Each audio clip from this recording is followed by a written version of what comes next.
¿debemos aprender a orar? ¿O es algo que viene con cada ser humano en automático? Es decir, no se debe aprender a orar porque es como el niño, ¿no? Ustedes saben que los niños cuando nacen tienen algunos reflejos propios de la naturaleza de ellos que no son aprendidos. Por ejemplo, hay una cuestión que se conoce como el reflejo mamario. Entonces, ¿qué es eso? Pues que usted no tiene que enseñarle al niño a que él tiene que tomar leche y cómo se toma leche, ¿verdad? Si no tuviera ese reflejo, a los bebés, generalmente los pediatras o los perinatólogos les tocan aquí en su mentón para que ellos empiecen a tener este reflejo de mamar, ¿verdad? Para cuando tengan el seno de su madre en su boca, entonces puedan estar utilizando este elemento de succión para alimentarse y de esa manera no morir. Entonces es algo que viene en automático. Aquel niño que no venga con eso, pues difícilmente se las arreglará para vivir. Entonces la pregunta es, así como los niños traen eso naturalmente, ¿vienen los seres humanos al mundo sabiendo automáticamente orar o es algo que debemos aprender a hacer? Bueno, yo creo que la respuesta a esa pregunta es que sí se debe aprender a orar. Sí se debe aprender a orar. Y esto, pues para esto es necesario decir dos cosas. Se pueden decir muchas, pero voy a mencionar dos de ellas. En primer lugar, el hombre natural no entiende las cosas que son del Espíritu y ciertamente el orar es una disciplina eminentemente espiritual, no natural. Y usted dice, bueno, me perdí. ¿Qué es eso de natural y qué es eso? Bueno, la palabra del Señor habla de cosas que son naturales o terrenales y espirituales. Son dos dimensiones totalmente diferentes. ¿Sí? Vivimos en medio de esas dos dimensiones. La dimensión de lo natural y la dimensión de lo espiritual. Ahora, si estuviéramos aquí en medio de científicos, ya se hubieran parado y se hubieran ido, porque para ellos lo único que existe es lo natural. Por eso a ellos también se les llama naturalistas o materialistas, porque para ellos solamente lo que se puede percibir, lo que se puede tocar, lo que se puede medir, lo que se puede ver, lo que se puede experimentar es lo que existe, y aquello que no, es decir, lo que pertenece a ese mundo inmaterial, entonces no existe. Entonces, pero nosotros los cristianos sabemos, de hecho no necesita ni siquiera ser cristiano para creer que hay un mundo paralelo que es muy real, que es el mundo espiritual, ¿verdad? Es una realidad. El mundo espiritual. De hecho, nuestro Dios, el Dios que creó el cielo y la tierra, es un ser espiritual, tal como lo declara el mismo Señor en Juan capítulo 4, verso 24. Dios es espíritu. Dios es espíritu. Así que Dios pertenece a una dimensión diferente a la dimensión natural. Entonces existe esos dos elementos, lo natural y lo espiritual. Ahora, el hombre cuando nace, él nace en un estado, mi pregunta es, ¿espiritual o natural? Natural, ¿verdad? En un estado natural. Es por eso que un texto que yo cito frecuentemente allí en Primera a los Corintios, el capítulo Primera a los Corintios, el capítulo 2 y el versículo 14, dice así: pero el hombre natural, es decir, ese que nace de su mamita, de su papá, es decir, todos nacemos en un estado natural. El hombre natural no percibe las cosas que son del Espíritu. ¿Se da cuenta? Natural y Espíritu. Dos dimensiones diferentes. El hombre natural no percibe lo que es del Espíritu. Y entonces la pregunta es ¿por qué? ¿Por qué no percibe lo que es del Espíritu? Entonces dice, para él son locura y no las puede entender porque se han de discernir espiritualmente. Es decir, para que él pueda entender lo que es del Espíritu, él debe dejar de ser natural y debe ser espiritual. Y para que sea espiritual, ¿qué le tiene que pasar? ¿Alguien sabe? Exacto. Le tiene que pasar un milagro. Y ese milagro en la Biblia se llama nuevo nacimiento. Nuevo nacimiento. Entonces, usted dice, hermano, o sea que una persona que no haya nacido de nuevo, me está diciendo que un nacido de nuevo no puede orar. Porque yo he visto a muchos que no han nacido de nuevo y que oran. Sí, ciertamente pueden practicar la oración, pero su oración no será eficaz como ciertamente lo es en la oración de aquellos que han nacido de nuevo. No es lo mismo. No es lo mismo. Ya les decía yo anteriormente que de hecho solamente nosotros, los cristianos nacidos de nuevo, son aquellos para los que tiene sentido orar el Padre Nuestro, por ejemplo, ¿no? Una oración que todos los días, hermanos, el Padre Nuestro se convirtió tristemente en una vana repetición, ¿verdad? Y la gente lo dice de memoria sin meditar lo que está diciendo. O sea, lo dice en automático. Eso es lo que el Padre Nuestro no debería hacer, porque justamente el Señor, antes de darnos el Padre Nuestro, dijo que no usáramos vanas repeticiones al orar. Y después dar el Padre Nuestro, y hoy, tristemente, el Padre Nuestro se convirtió en una vana repetición, ¿no? Pero la cuestión es esta: cuando nosotros meditamos un poco en el Padre Nuestro, nos damos cuenta que el Padre Nuestro es dado como un regalo a los hijos de Dios para que ellos puedan comunicarse con su Padre. Y usted dice, ¿por qué a los hijos? Porque la misma primera palabra del Padre Nuestro dice quiénes son los que deben orar el Padre Nuestro. ¿Quiénes? Los que le dicen al Señor, Padre, Padre.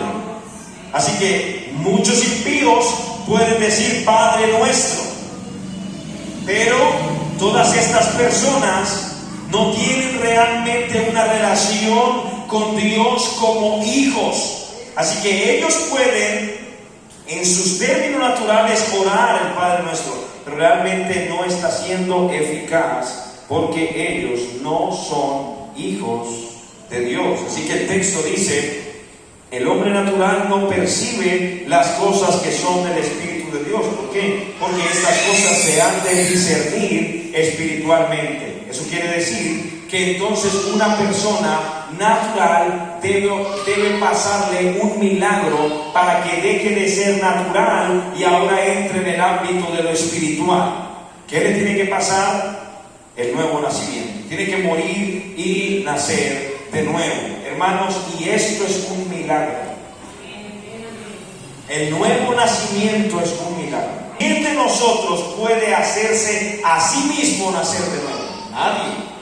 Solo Dios puede, porque estamos hablando de un milagro. ¿De qué tipo? Un milagro de naturaleza.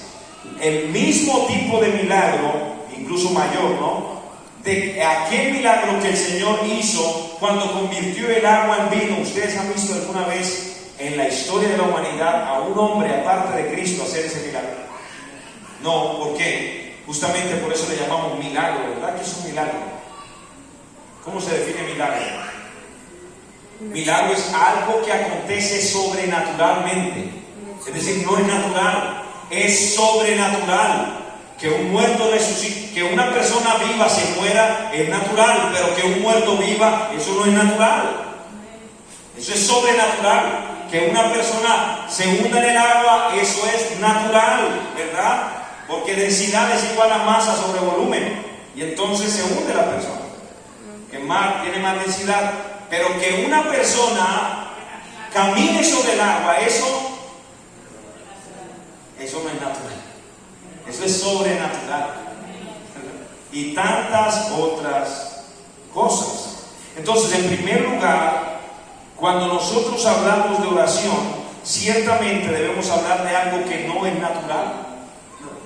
No es natural orar. Es por eso que nosotros debemos aprender a orar. Entonces, en primer lugar, por ello. En segundo lugar, la palabra del Señor dice en Lucas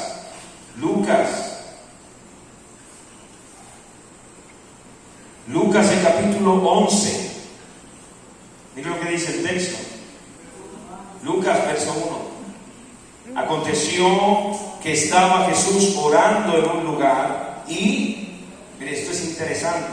Cuando terminó, uno de sus discípulos le dijo, ¿qué cosa?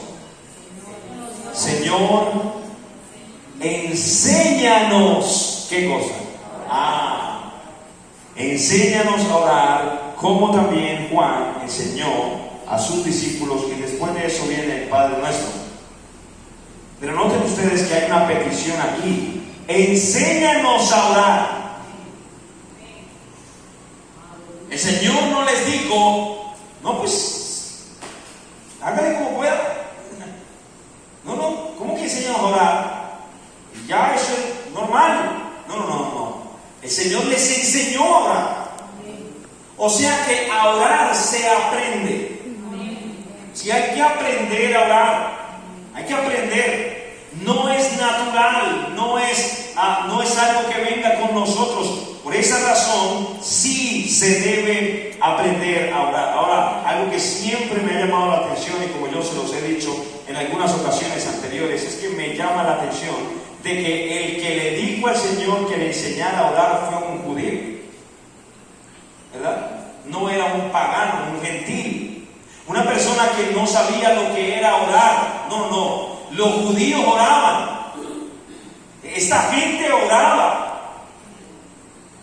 Y aún así, cuando ellos vieron al Señor orar, contrastaron la oración de Cristo con su propia oración. Es que miren lo que el texto dice: aconteció que Jesús estaba orando en un lugar y cuando terminó, o sea, parece ser que sus discípulos le estaban prestando atención cómo es que él oraba, porque cuando terminó, uno de los discípulos le dijo: Señor, enséñanos a orar.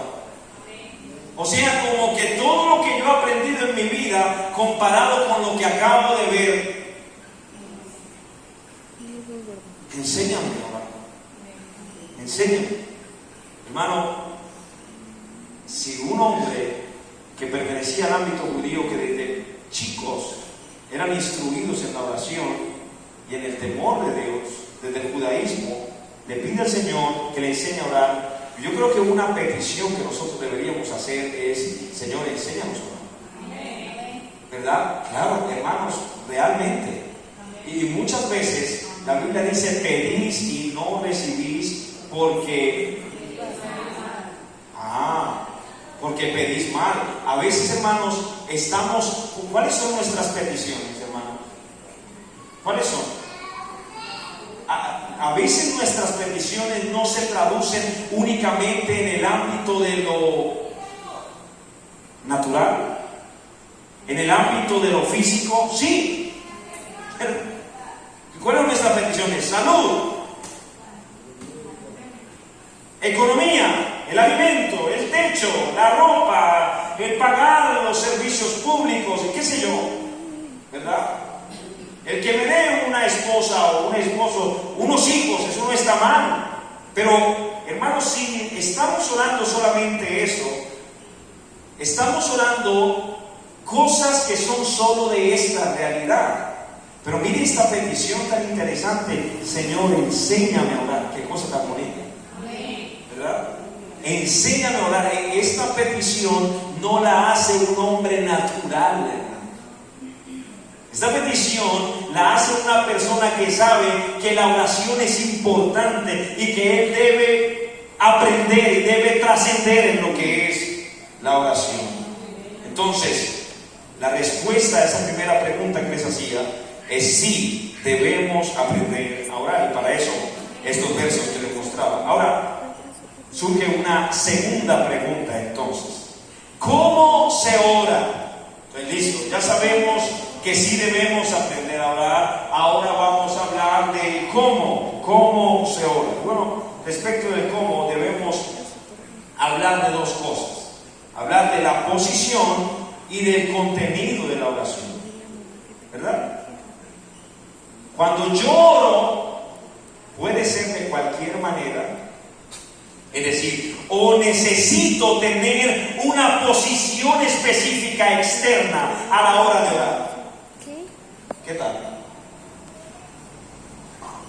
Porque si ustedes se dan cuenta, han visto ustedes las oraciones, ahora que se ha diversificado toda la información y usted a través de las redes sociales, a través de la televisión, usted ve fácilmente lo que acontece en otras partes del mundo. ¿Han visto ustedes alguna vez a esta gente que hoy en día le dan tanta visibilidad internacional, los musulmanes, los han visto orar? ¿Cómo oran ellos? Exactamente, ¿verdad? Exactamente. Ellos para orar no es de cualquier manera. Hay una posición física a la hora de orar. Hay una posición física. Estas personas se hincan, abren sus manos y luego pegan su frente al piso. De esa manera ellos se encuentran en posición de oración. Y si bien es cierto, yo creo que es bueno que nosotros aprendamos a tener ciertas posiciones físicas a la hora de orar, porque lo que pasa es que entre nosotros no es común, no es habitual, ¿verdad? Porque no entendemos el trasfondo de lo que implica, por lo menos el arrodillarse.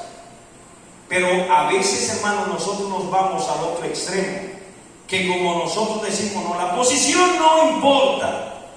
Y hay un aspecto en el que sí debemos decir, no, se puede orar de cualquier manera. Por ejemplo, ¿cómo oró Jonás en el vientre del pez? Es una pregunta que uno se puede arrodillar. Bueno, no sé. Pero hasta de cabeza estaría. Pero la Biblia también habla por allá del rey Ezequías. ¿Recuerdan ustedes?